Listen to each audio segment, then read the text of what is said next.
এই দেখুন হনুমানের কথা, ভগবান শিব হয়ে এসছেন অতুলিত বলধাম, জ্ঞানী মধ্যে অগ্রগণ্য। তিনি বললেন আমার নিজস্ব কোনো বলই নেই, তো আমি কি বলবো আপনাকে।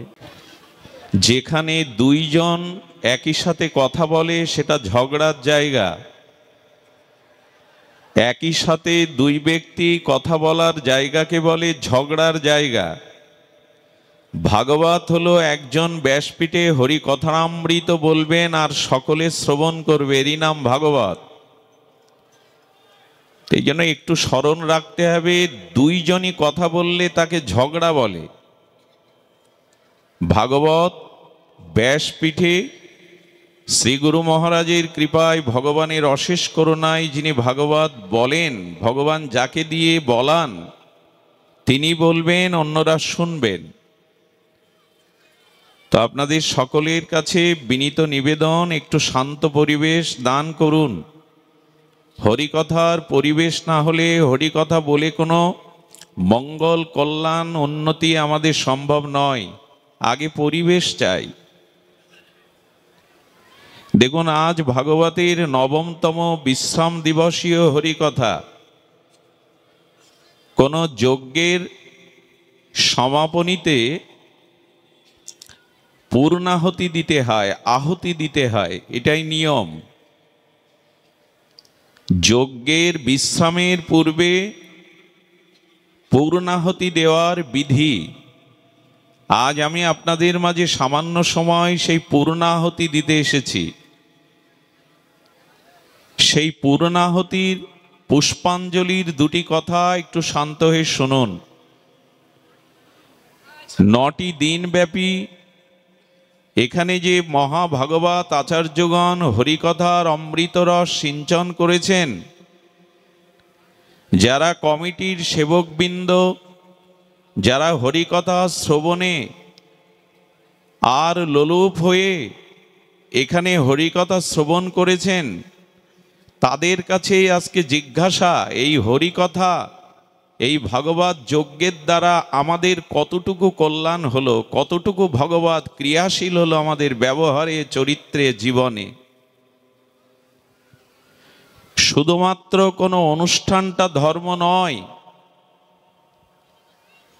বহু ভক্ত এসেছে, বহু লোকে লোকারণ্য হয়েছে, এটা বড় কথা নয়।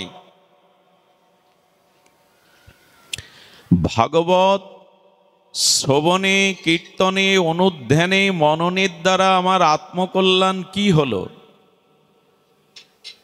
সাধু সঙ্গের যে মহামহিমা শাস্ত্রে কীর্তিত হয়েছে, এই 9টা দিন সাধু সঙ্গ করে কি হলো? আজ এই পূর্ণাহুতির দিন এই প্রশ্নের মীমাংসা আমাদের হওয়া চাই। না হলে হই হুল্লোড় করে, কিছু অর্থ ব্যয় করে, লাইট প্যান্ডেল করে কোনো লাভ হবে না। সাধু সঙ্গের উদ্দেশ্য কি? ভাগবত শ্রবণের এর মহামহিমা, এর লক্ষ্য, এর উদ্দেশ্য, এর প্রাপ্তি কি, এটি আমাদের আগে জ্ঞাত হতে হবে। উৎপাত করে কোনো লাভ নেই। গোস্বামী বললেন, যেটুকু করবে শাস্ত্রের অনুশাসনে করবে। যে অনুষ্ঠানের দ্বারা তোমার অনুভূতি আসবে, আচরণ আসবে, তোমার জীবনে আত্মকল্যাণ আসবে, পরম মঙ্গল সূচিত হবে, সেদিকেই পা বাড়াও। শ্রুতি স্মৃতি পুরাণ আদি পঞ্চরাত্র বিধিং বিনা ঐকান্তিক হরের ভক্তি উৎপাদেয়ত কল্পতে। বেদাদি নিখিল শাস্ত্র, ভক্তি শাস্ত্রের নিরিখে আচার্য মহাজনগণ যে মার্গ, যে দিগদর্শন তোমার জীবনে দিয়ে গেছে, সেটি না মান্যতা করে, শাস্ত্রকে লঙ্ঘন করে তুমি হরিভক্তির আয়োজন যদি করো, অনুষ্ঠানের আয়োজন করো, তা উৎপাত ছাড়া কিছু হবে না।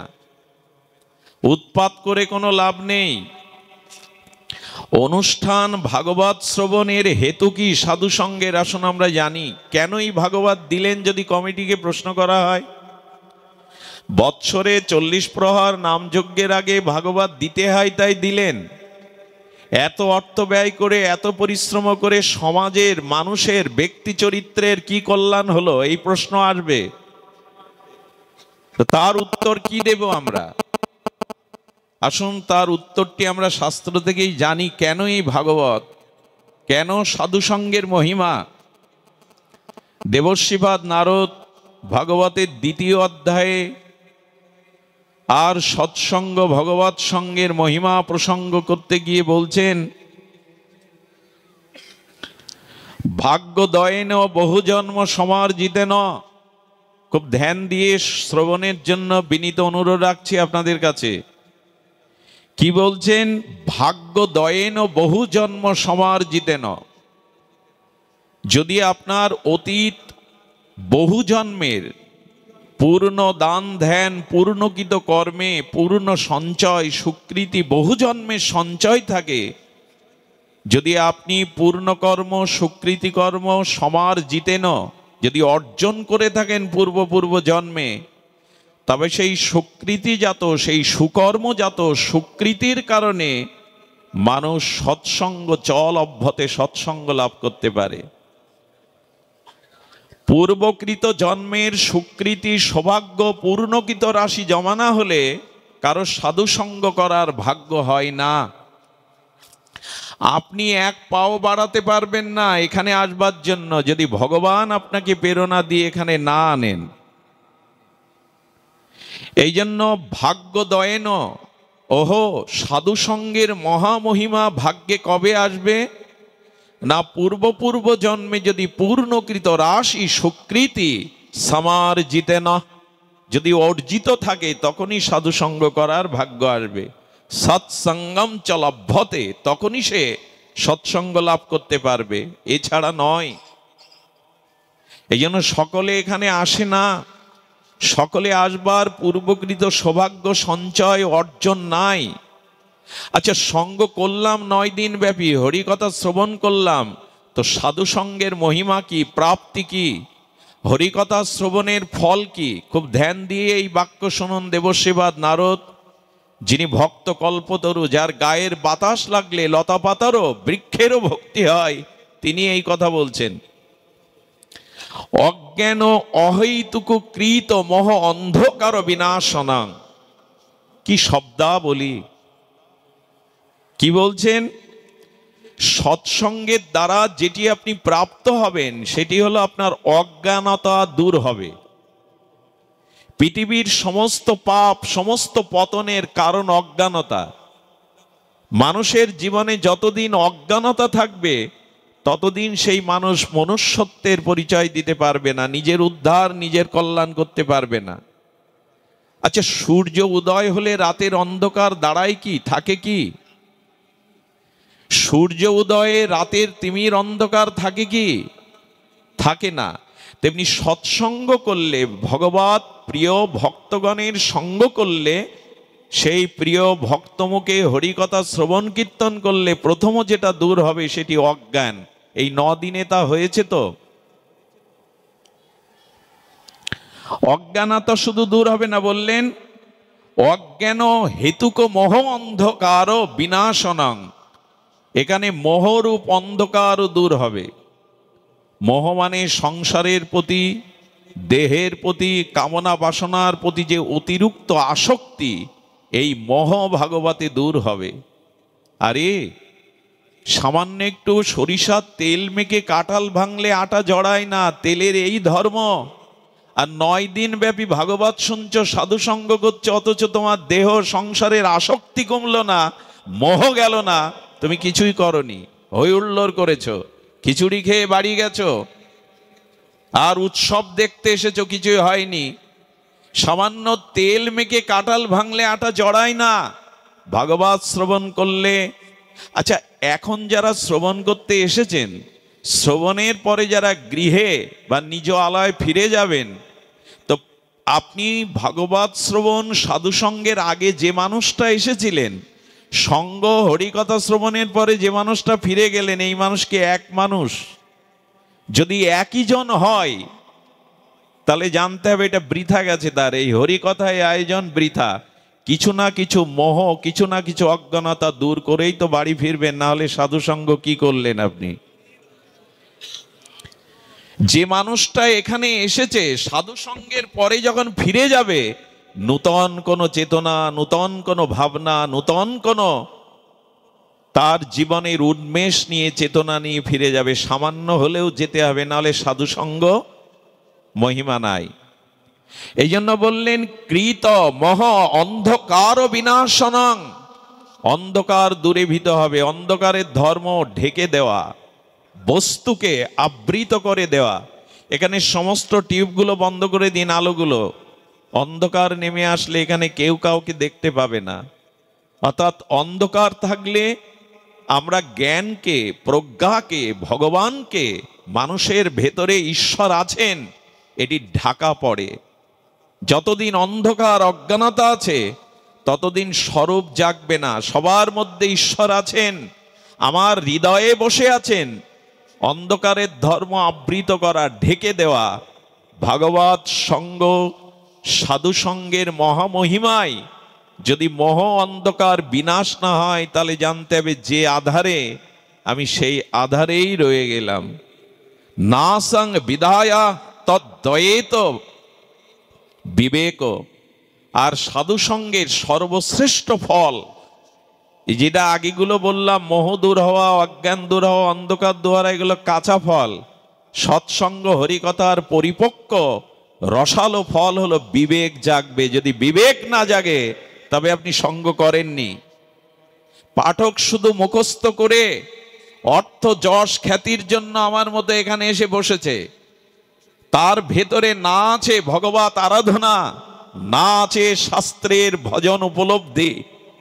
এক অন্ধ আর এক অন্ধকে পথ দেখাতে পারে না। যাদের জীবনে ভাগবত, লোককল্যাণ, জীবকল্যাণ, ভগবত প্রাপ্তির জন্য না হয়ে পাণ্ডিত্য ফলানোর জন্য, যশ, অর্থ, খ্যাতি, বিজ্ঞাপন নিজের প্রচারের জন্য হয়, সেই পাঠকের মুখে ভাগবত শ্রবণ করা আর দুগ্ধ, সর্বশ্রেষ্ঠ দুগ্ধ পান করা দুটোই সমান। অবৈষ্ণব মুখোদ গিরিনাং পুতা হরি কথামৃতম শ্রবণাং নৈব কর্তব্যং যত সর্বশ্রেষ্ঠ দুগ্ধপয়। বিষ্ণু পুরাণ বলেছেন, এক বাটি গোদুগ্ধ, খাঁটি গোদুগ্ধ, এটি পান করলে আপনার পুষ্টিতা পাবেন, তুষ্টিও হবে, শরীর পুষ্টি হবে। কিন্তু আপনার অজান্তে যদি কোনো বিষাক্ত সর্প ওই দুধের বাটিতে মুখ এঁটো করে দিয়ে যায়, তখন ওই দুধ বলকারক, পুষ্টিকারক না হয়ে হানিকারক, ক্ষতিকারক হবে। আমার মতো যারা অর্থ, যশ, নিজের বিজ্ঞাপন প্রচারের জন্য শাস্ত্র মুখস্থ করে এই ব্যাসপীঠে বসে মানুষকে ভোলায়, কথা শব্দ মালা গলিয়ে, তাদের দ্বারা যাই হোক মানুষের আত্মকল্যাণ, ভগবত ভক্তি হবে না, না নিজের, না যাদের শোনাচ্ছে তাদের। এই জন্য বললেন তার মুখেই শ্রবণ করো। পাঠক দরকার নয়, দিনে সবাইকে ডাকলাম। কার মধ্যে ভাগবতের গুণাবলী আছে বলবার মতো, এ বোধ আমাদের নাই। কার শ্রীমুখেই ভাগবত শুনতে হয়, কার মুখের ভাগবত জীবের আত্মকল্যাণ হয়, আত্মশুদ্ধি হয়, চরিত্র গঠন হয়, এটা না জেনে পাঠ 10 দিন 15 দিন দিতে হবে। ডাকো, যাকে পাওয়া যাচ্ছে তাকে ডাকো। এটি ভাগবত নয়, এটি ভাগবত নয়। আগে আমাদের বিচার আসতে হবে, আমাদের ভিতরে বিচার থাকতে হবে। কার শ্রীমুখে হরিকথা শাস্ত্র শুনতে বলেছেন? আমার মতো মাদিসের বিষয় অন্ধ জীবের মুখে নয়। এটাতে আপনাদের কোনো ক্রিয়া হবে না, সর্বশ্রেষ্ঠ দুগ্ধ পানের মতো প্রতিক্রিয়া হবে। এই জন্য শুদ্ধ ভক্ত, শুদ্ধ সাধুসঙ্গ, শুদ্ধ হরিকথা, শুদ্ধটা আগে জুড়ে দিতে হবে। মাস্টার, ডাক্তার, ইঞ্জিনিয়ার, এটা শুধু হলে হবে না, ওর আগে সৎ ডাক্তার, সৎ মাস্টার, এই সৎ শব্দ জুড়ে দিতে হবে। এই জন্য সঙ্গ হই হুল্লোড় করে করেও বা যদি আত্মজ্ঞান না হয়, তো বললাম যে মানুষটা এসেছিলেন শুনতে, সাধু সঙ্গ হরিকথা শ্রবণের পর ফিরে গেলেন, অন্য মানুষ যদি না হতে পারেন, সাধু সঙ্গ হরিকথা বিফলে গেছে। না সং বিদায় তদ্বয়েত বিবেক। সাধু সঙ্গতে বিবেক জাগবে। বিবেক কাকে বলে?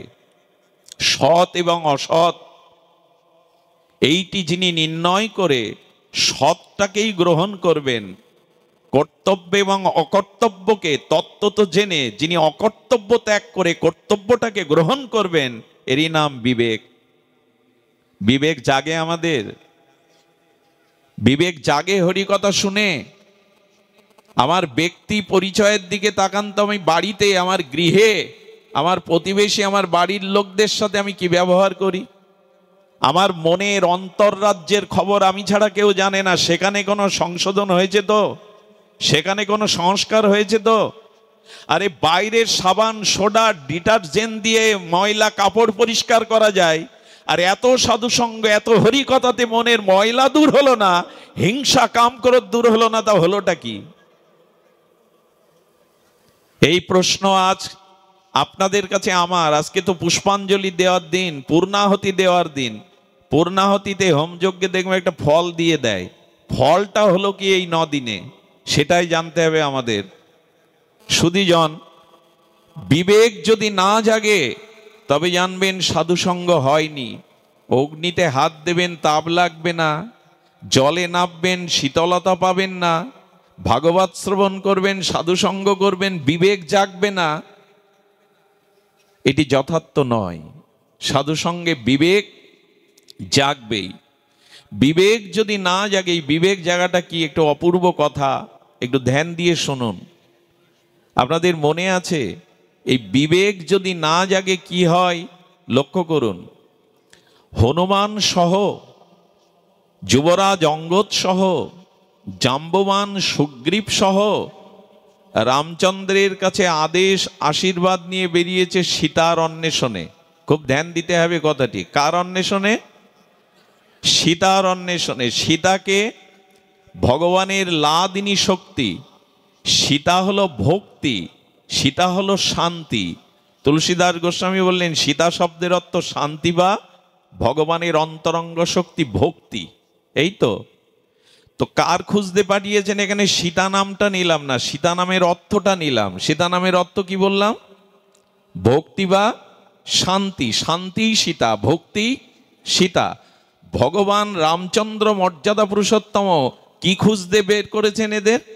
কাকে খুঁজতে? ভক্তিকে এবং শান্তিকে। কারণ ভক্তি শান্তি, শান্তির মধ্যেই ভক্তি। আমরা এখানে কি খুঁজতে এসেছি? টাকা, সম্মান, পদমর্যাদা, ধনী হব তাই। কিসের জন্য এসছি? শান্তির খোঁজে। কিসের জন্য এসছি? প্রয়োজন কি আমাদের? প্রয়োজন প্রেম, প্রয়োজন ভক্তি। মহাপ্রভু বলছেন প্রেম প্রয়োজন, ভগবান প্রয়োজন না। কারণ প্রেম না থাকলে ভগবান সামনে এলেও দুর্যোধনের মতো কাজ হবে না। প্রেম চাই। তো এই জন্য প্রেম ভক্তির প্রয়োজন। এই জন্য রামচন্দ্র বলছে তোমরা প্রেম খুঁজে বেড়াও, ভক্তিকে খুঁজে বেড়াও। কারণ ভক্তি তোমাদের কাছে, শান্তি তোমাদের কাছে এসেছেন কেন? ওই শান্তির জন্যই তো। ওই ভক্তি, কারণ প্রেম পেলেই তো সব পাওয়া হয়। তো এই খোঁজ করতে যারা বেরিয়েছেন সবাই কি শান্তিরূপ সীতার কাছে, ভক্তিরূপ সীতার কাছে পৌঁছাতে পেরেছিল? সবাই সীতার অন্বেষণ পেয়েছিল, খোঁজ পেয়েছিল? কে পেয়েছিল? ভক্তরাজ হনুমান। এখানে এই রহস্যটা জানা দরকার। ভগবানও নির্দেশ দিলেন যাও আমার স্বরূপবৃত্তি শান্তিরূপ ভক্তিরূপ সীতাকে অন্বেষণ করো।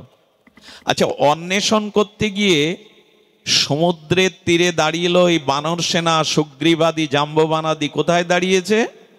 সমুদ্রের এপারে। সীতা কোথায়? ওই পারে। খুব মার্মিক কথা। এ কথা হৃদয়ে নিলে এক পা এগিয়ে যেতে পারবেন, নিশ্চিত এগিয়ে যেতে পারবেন।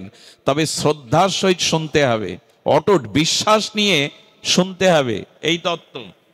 ওই পারে 400 ক্রোশ ওই সমুদ্রের সীমা। সম্পাতি বলে দিয়েছেন, সম্পাতি মানে পাখি। মানুষের দৃষ্টির থেকে পাখির দৃষ্টি বহু দূরে যায়। একটা গৃধ শগুন 20 কিলোমিটার ওপর থেকে বুঝতে পারে কোথায় মরা পড়ে আছে। আপনি 20 কিলোমিটার জিনিস দেখতে পাবেন। ওদের দৃষ্টিশক্তি প্রখর। যেমন ষাঁড় ও কুকুরের শ্রবণ শক্তি খুব প্রকার। 1 কিলোমিটার দূরে কোনো একটা সংকেত পেলে মাটির তলে ওরা নড়ে ওঠে। ওদের শ্রবণ শক্তিটি প্রকার, পাখির দৃষ্টিশক্তিটি অত্যন্ত প্রকার। তো সম্পানি বলে দিয়েছেন 400 ক্রোশ সমুদ্রের এরিয়া পার হয়ে অশোক কাননে মা সীতা ওইখানে আছে। এখন সমুদ্রের এপারে আর ভক্তি হলো ওপারে। ঠিক আমাদের অবস্থা তাই। এই সংসারটাই হলো সাগর। এই সংসারটা হলো, গোবিন্দ নাম দিয়েছেন মৃত্যুময় সাগর। এই সংসারটার কি নাম দিয়েছেন? মৃত্যু সংসার সাগরত। গীতায় বলছেন এই যে সংসার, এর একটা নামকরণ করেছেন সাগর। কেন করলেন? এবং নামকরণটা বড় অদ্ভুত বিচিত্র। কি বলছেন? মৃত্যু সংসার সাগরত, এটা হলো মৃত্যুময় সাগর। গীতাতে ভগবান দ্বাদশ অধ্যায় বলছেন। তার কারণ কি জানেন? সাগরের একুল থেকে ওকুলটা দেখা যায় না, তেমনি আমরা জন্মটা দেখি, মৃত্যুর কুলটা দেখতে পাই না।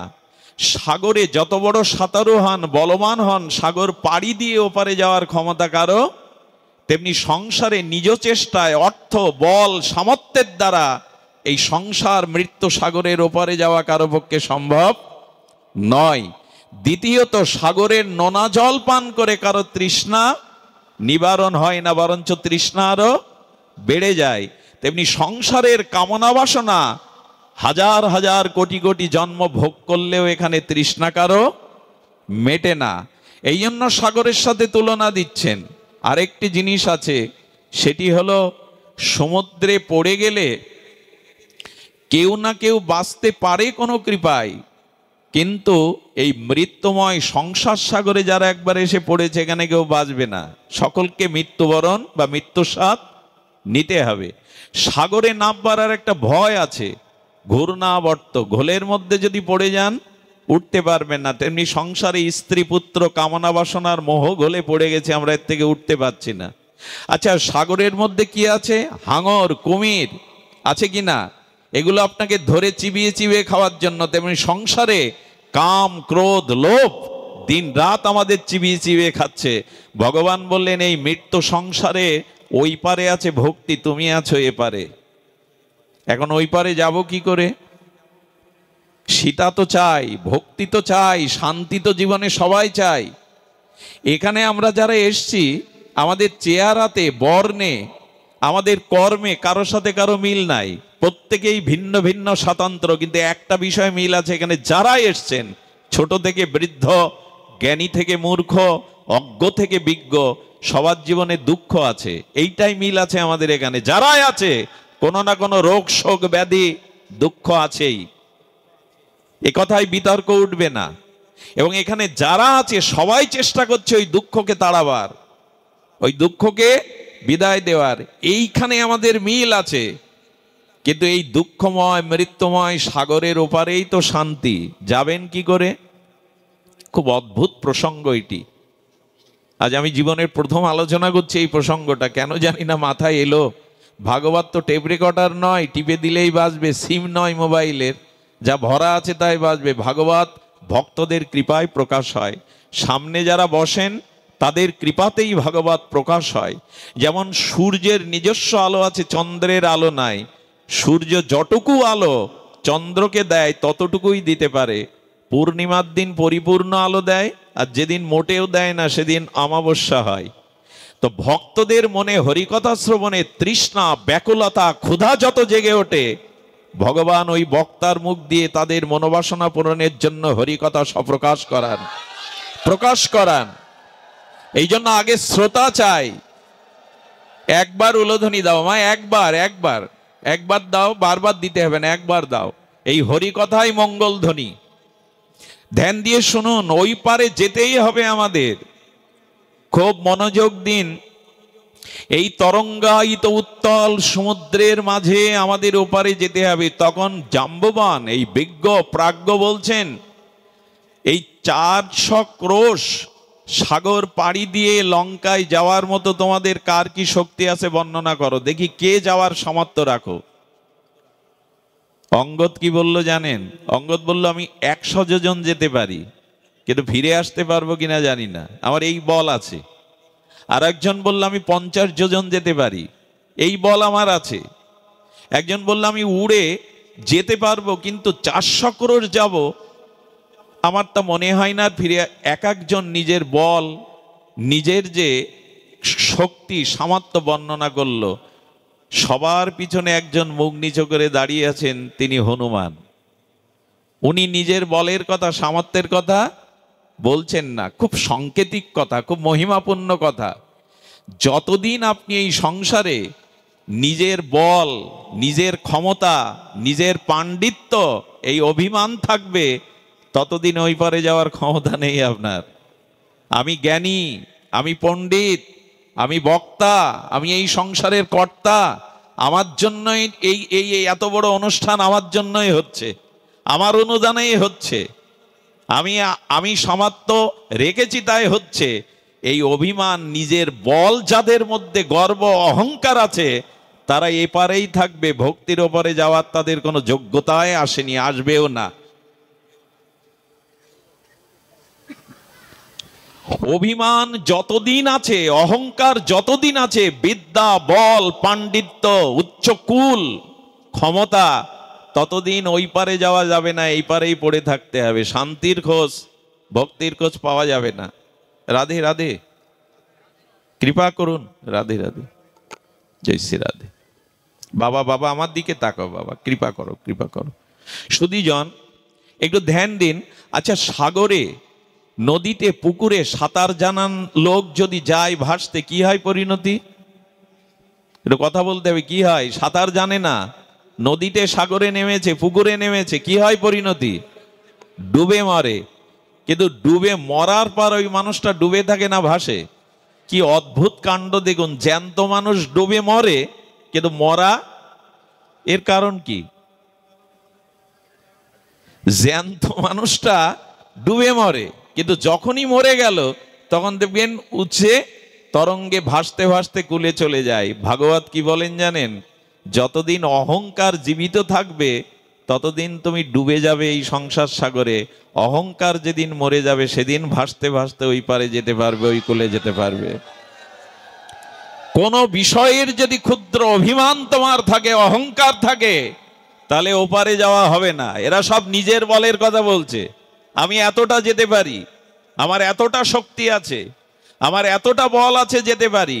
একজন কেবল নিজের বলের গর্ব না করে আড়ালে বসে মন খারাপ করে চিন্তা করছে কি করে মার কাছে পৌঁছাবো, তিনি হনুমান। অথচ এই হনুমান কে? হনুমান হলো ভগবান শঙ্কর, শিব। ঈশতত্ত্ব ভগবান শঙ্কর প্রভুর সেবার জন্য হনুমান রূপে এসেছিলেন। অতুল বলধাম, গোস্বামী বলছেন অতুল বলধাম। সেটা বলের ব্যাখ্যা দেই। সমগ্র চতুর্দশ ভুবনের মানুষের বাহুতে যে বল আছে, মানে পৃথিবীতে যদি 800 কোটি মানুষ থাকে বা 850 কোটি, তাদের বাহুতে যে বল আছে তার থেকে 1000 গুণ বল বেশি দেবরাজ ইন্দ্রের বাহুতে। আর দেবরাজ ইন্দ্রের বাহুতে যে বল আছে তার থেকে কয়েক হাজার বেশি বল হলো হনুমানের বাহুতে। হনুমানের বাহুতে যে বল আছে তার থেকে কয়েক লক্ষ গুণ বল বেশি বলরামের একটা আঙুলে, বলদেবের। আর বলদেবের আঙুলে যে বল আছে তার থেকে কোটি কোটি বল গোবিন্দের মুখের একটা হাসিতে, শ্রী গোবিন্দের বদনের একটা হাসিতে। আর গোবিন্দের বদনে যে হাসি তার থেকে কোটি গুণ বল আছে রাধারানীর করুণা দৃষ্টির মধ্যে। জয় রাধে। রাধারানী দৃষ্টি দিলেই আর প্রেম পেতে বাকি থাকে না।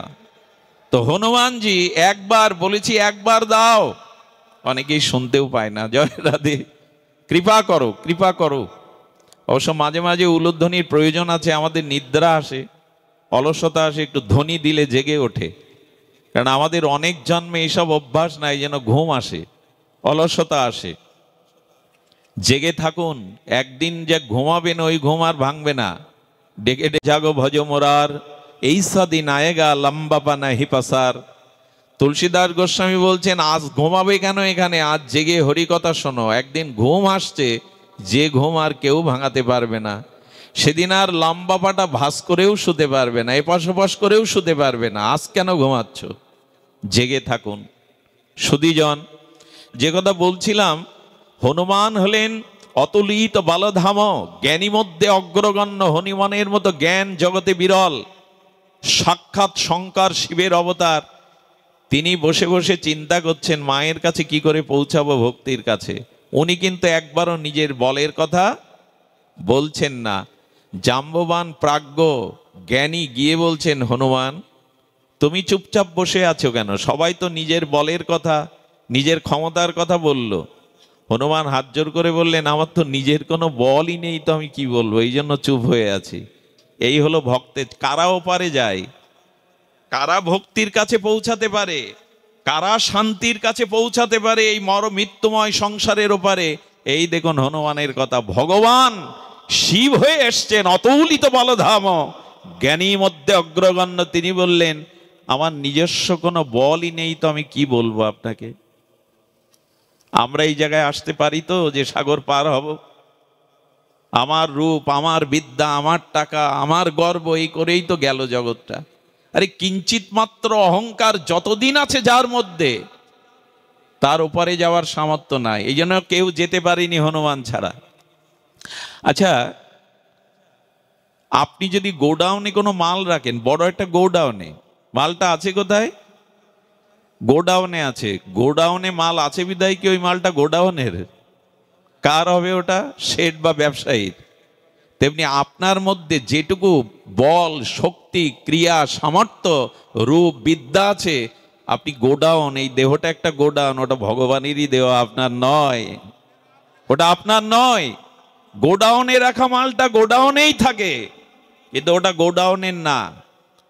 ওইটা কোনো মালিকের ওখানে কৃপা করে রেখেছেন। তাই যার মধ্যে যেটুকু গুণ আছে, রূপ আছে, শক্তি আছে, সবকিছু ভগবানের। আমার বলিতে কিছু নাই, হরি সবই যে তোমার দান। আত্মা না থাকলে বাহাদুরি কোথায়? আপনার মধ্যে আত্মা না থাকলে, আচ্ছা আজকের যিনি প্রেসিডেন্ট, যদি তিনি 100 বছর আয়ু নিয়ে বাঁচুন, 100 বছর পরে মারা যান, মারা যাওয়া প্রেসিডেন্টের দেহটা আর ওই পদে বসবে তো? কেন বসবে না? উনিই তো আছেন। বলে সব চলে যাবে, আত্মা নাই তো তার কোনো ক্রিয়াই নাই, সম্বন্ধই নাই। এত স্বাদের স্ত্রী মারা গেলে আজই রাত্রে পুড়িয়ে দেবে, 2-4 দিন রাখবে না। যুবতী সুন্দরী স্ত্রী তবু রাখবে না, কারণ আত্মা না চলে গেলে কোনো কিছুর অস্তিত্ব থাকে না। এই জন্য শাস্ত্রে বলছেন, তোমার নয়, তোমার রূপ, তোমার যৌবন, তোমার শক্তি, তোমার ধন, তোমার পাণ্ডিত্য, তোমার মধ্যে যা আছে, এটা দেহরূপ গোডাউনে ভগবানেরই রেখে দেওয়া। হনুমান বললেন, আমার তো কিছু নাই। বলে, হনুমান তবে তোমার পরিচয় কি? তুমি পরিচয় দাও, তুমি অতুলিত, জ্ঞানী মধ্যে অগ্রগণ্য। হনুমান বললেন, পরিচয় একটা আমার আছে, সে পরিচয় হলো আমি রাম দাস, আমি রামচন্দ্রের দাস। এই জায়গাটায় আসতে হবে সংসার সমুদ্র পাড়ি দিতে। এটাই মহাপ্রভু বলেছেন, জীবের স্বরূপ হয় নিত্য কৃষ্ণ দাস। একটু বেশি বলা হয়ে গেল, দাসও নয়, আমরা দাসানুদাস, দাসেরও দাস।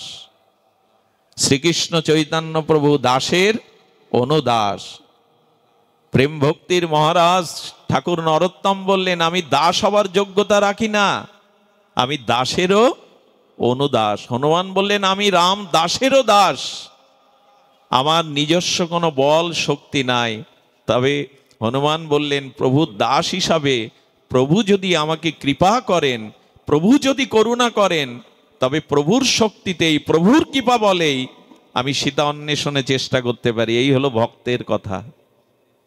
আমি করেছি, আমার দ্বারাই হয়েছে, অমুক তমুক, এই অভিমান, অহংকার। ওই যে বললাম, জ্যান্ত কিন্তু ডুবে মরবে, না মরলে ভাসা যাবে না। অহংকার না মরলে, আর ভাসতে ভাসতে নদীর তরঙ্গে, স্রোতের তরঙ্গে তো কুলে গিয়ে বাঁধে একদিন। তেমনি ওই কুলে যদি যেতে চান, অহংকারকে মেরে ফেলুন।